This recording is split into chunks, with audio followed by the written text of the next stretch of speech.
Welcome to another video from Gweilo 60. We're at the Wusu Airport in Nanning, China. We are off on a trip to CHONGQING. The last time I was in this airport, we were being scooped up and put into quarantine.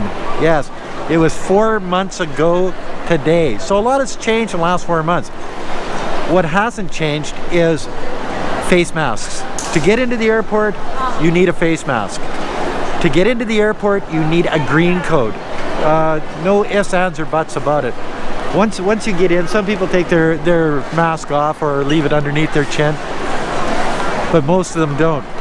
Wei Feng's over getting our tickets. We've got about an hour and a half before we fly, so we've got a lot of time. We are off, as I said, to CHONGQING.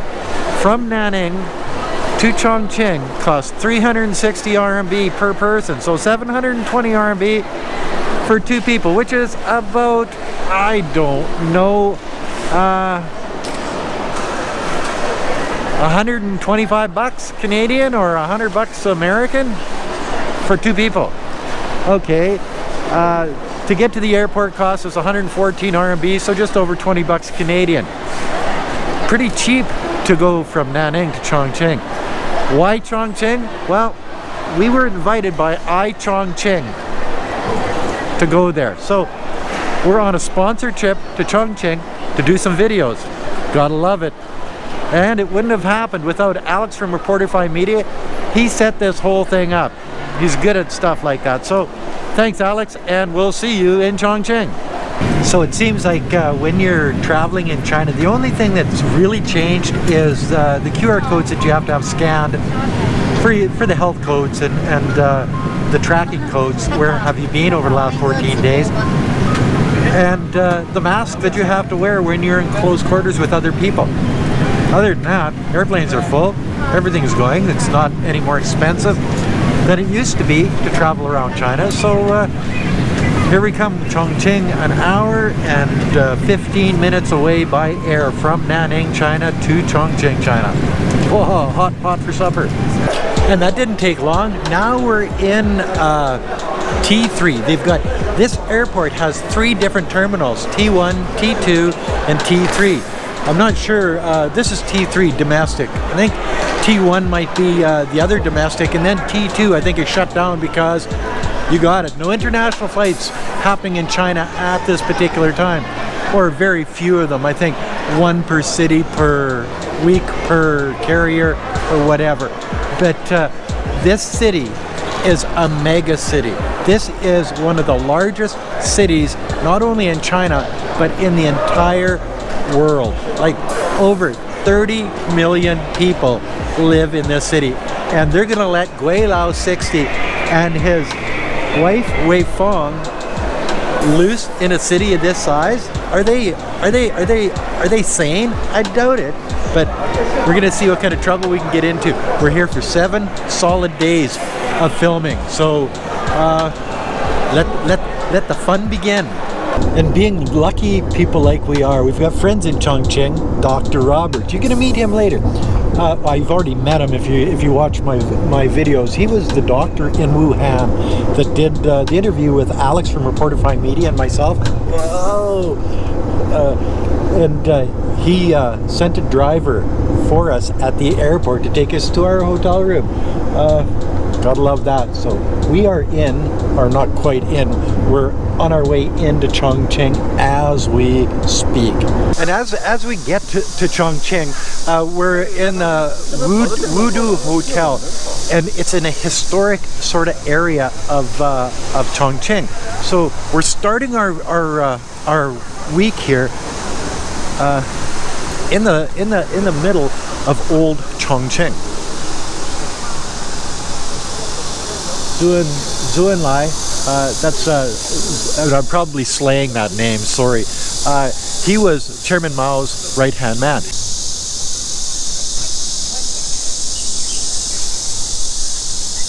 we just go in? And this is all on Zhongshan 4 road or street. And because there's so much history on this street, we're gonna walk down to the end of it before we get a DD driver to the other side of town. To start out on this road, this big building here is City Hall. This is where the mayor lives, and they've got army personnel guarding the front and side gates. I noticed that here earlier today, which is sort of cool, eh? Like, we are right, our hotel is right beside City Hall. So in the tradition on this street, with so much historical background, they sort of make it look historic. And that's the Chinese way. You know, if something's important, if an area is important, and this is where, back in the day, back in the 40s, after the Japanese were sort of booted out of China, and they were booted out of China, this is where the nationalists and communists came to try to find a way to keep the peace in China, tried to save having a civil war, tried to, I guess, find out who is going to be the dominant party in China, who is going to rule the Middle Kingdom. And those talks were held right on this street in Chongqing, because at that time Chongqing was the wartime capital of all of China. And sort of neat. So there's a lot of history in this little area of Chongqing, this little area of China, that sort of helped develop China into what it is today. And I find that sort of interesting, because I'm right where the communists and the nationalists were trying to hash out a deal before the bullets started to fly in the Civil War. So this is where Chairman Mao and his sidekick, or his second in command, sort of took visitors and did the business of the day back, and they did an agreement with the nationalists here on this street back in 1945.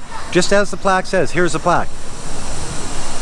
And here's one of the things that I've noticed on this street, that these trees can live anywhere. Like, seriously, look at this. It's growing out of a brick wall. Oh boy, you see a little plant growing out of a crack in a brick wall. If you leave it for long enough, this is what you get: a tree growing out of the side of a wall. And they'll just find every little nook and cranny to stick their roots into and anchor themselves. But check this out, guys.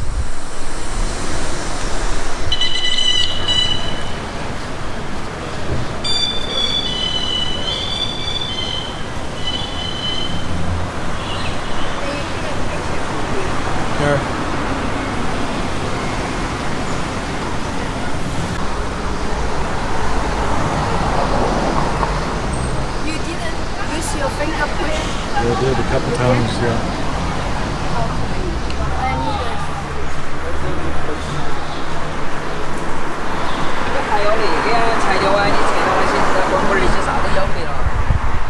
But then again, as everything in China, it all turns into small shops, places where people can make a living, places where people can go buy stuff. It's the Chinese way. Communist? I doubt it. Capitalist? Yes. Some socialism? Definitely. China is sort of morphing into something that I think the West wishes they could do, but I don't think they have the money, the manpower, or the will to do it. So that's one of those things that, welcome to Chongqing. So from Zhongshan Road, number 4 Road, in Chongqing, China, that's another video from Gweilo 60. If you like this video, as always, like, comment, subscribe, push that share button. Thanks for watching. Don't forget to resubscribe. Don't forget to hit the bell, and don't look at that pretty girl behind me. I mean, whatever you do, don't forget to put a couple bucks on the children's Patreon account. It's for a good cause. Poor rural Chinese children, they just need a helping hand, and we can give them that helping hand. Help me help them. Thanks for watching. Bye now.